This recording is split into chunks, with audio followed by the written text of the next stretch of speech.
I've just been doing some work and I sometimes find it hard to eat because I feel like I'm being productive, or even when I'm not being productive, I feel like I should just keep working and like I'll get more done if I just don't eat, but that's not true because eating gives you energy and then you can work more efficiently. So I'm gonna go eat lunch and I'm gonna have some soup and some bread that I made myself the other day.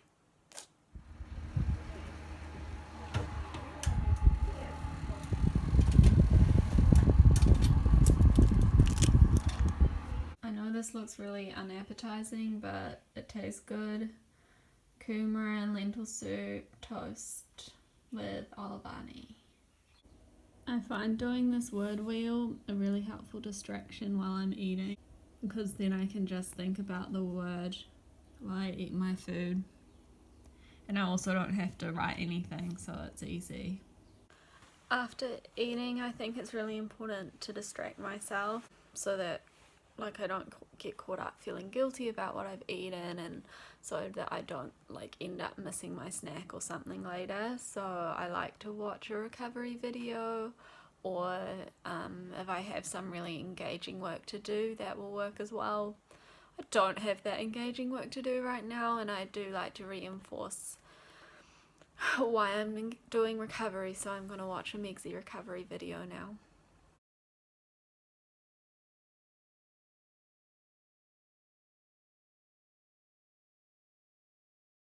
I think something that's been hard for me to accept recently is how much time I still need to put into recovery and how much effort. It's always easy to come up with reasons not to do the recovery actions, like, and to put recovery off because of being busy at work or at university or because of the pandemic, for example. And I definitely think that trying to go easy on myself just sort of backfired because anorexia is so sneaky and it will just, the old behaviours will slip back in so easily. I just think there's never going to be a good time to focus on recovery or a good time to challenge yourself in recovery because there's always going to be some reason not to. It's sort of like having a baby, like there's never really a great time to have a baby, but if you want a baby, you do it. And like if you want recovery, you do it. And you do want recovery because you're watching this. And recovery does take a lot of time and a lot of effort for me.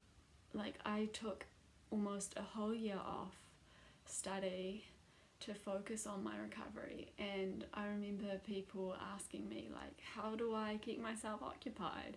And honestly, I had no trouble keeping myself occupied because it was just full on, like eating a lot and a lot of time journaling, distracting myself, convincing myself eating was the right thing to do, making myself feel better after eating. And I guess after a year of that, I thought that I was further along in recovery than I am. I thought maybe I don't need to journal as much anymore. Maybe I don't need to plan foods to challenge as much anymore. But that's just not true. And I think I just have to accept that recovery is always going to be number one. And it's true that I don't have to spend as much time and effort on recovery anymore, because the more that I do the actions of eating and not restricting, the more that becomes a new habit for me and it's less anxiety inducing. But even now, I do still need to spend time journaling, being very aware of what I'm doing and making sure that eating disorder behaviours don't slip back in. And so recently I've really worked on making recovery my number one priority again, like it should always be.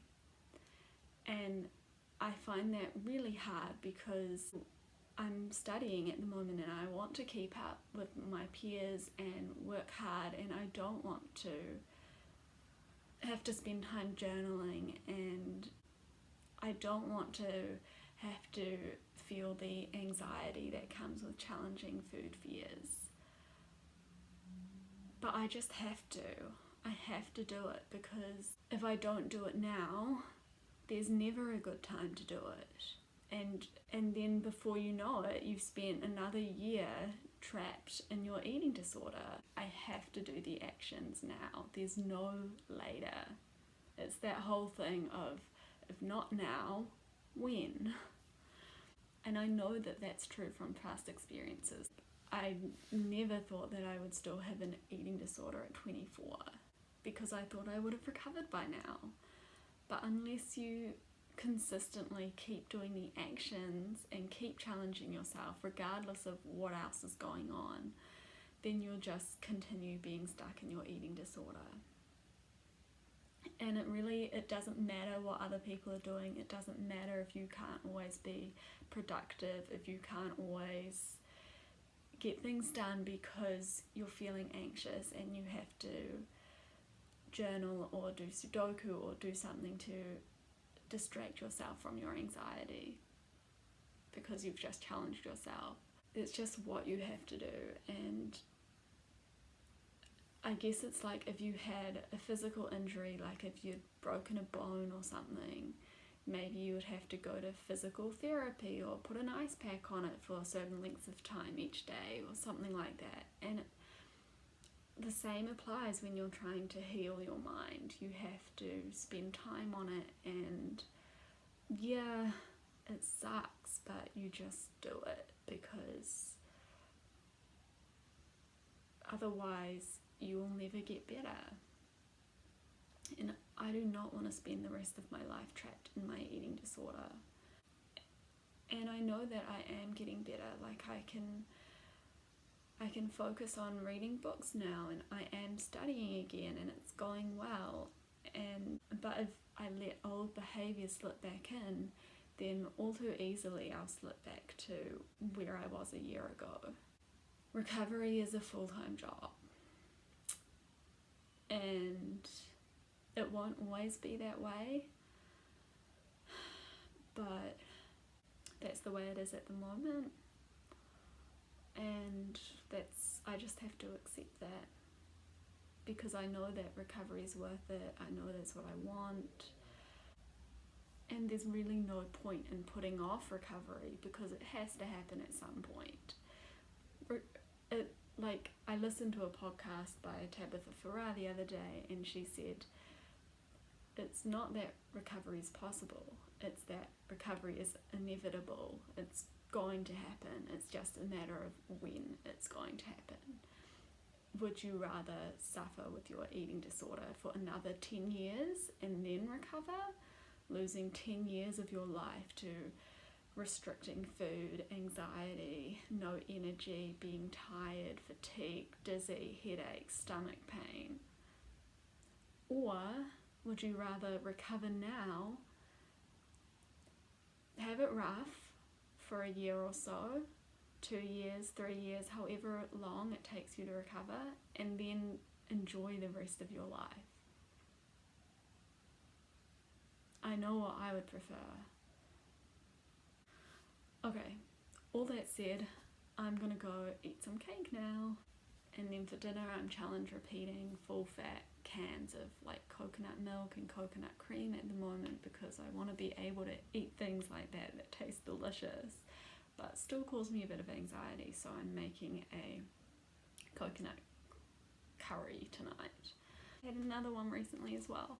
So I'm making dinner tonight, and I thought I might film what I'm making a little bit, because it's kind of a scarier dinner for me. I'm making a ramen noodle soup with coconut cream in it, and that causes me a little bit of anxiety, because coconut cream just in my head feels like too much. Like, why would I use coconut cream when I could use a can of coconut milk? But then of course my head goes to, well, why use a can of coconut milk when you could just use like a carton of coconut milk that is basically water? And I know that tastes gross. And I know that the more that I practice using it, the easier it will get. And I might make some biscuits as well, because we've run out of biscuits and it's essential to always have biscuits.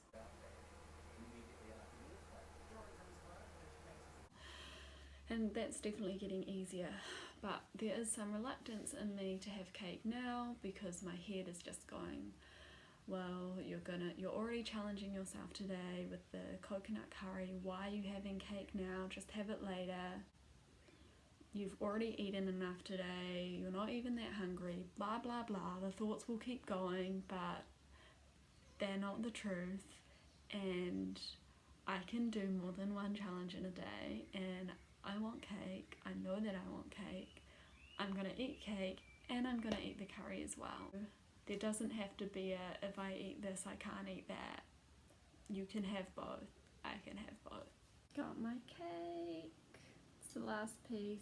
Anyway, looks pretty good, huh? Okay, and I'm also gonna watch something while I eat it, because I find it really helpful to have distractions.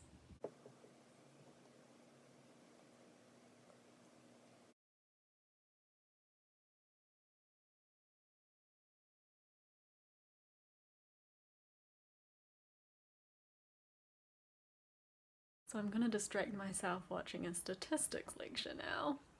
Lots of fun.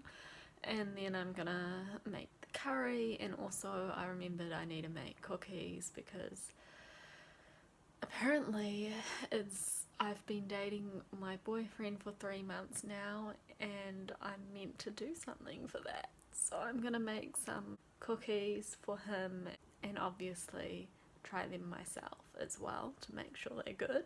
I also meant to say, no way would I be in a relationship right now if I hadn't chosen recovery, because, well, for so many reasons. I did not have the energy to give to another person before, and all I cared about was my eating disorder and weight and food and exercise. So that's pretty cool that I can do this now. Like, recovery does pay off, even though it's a lot of work.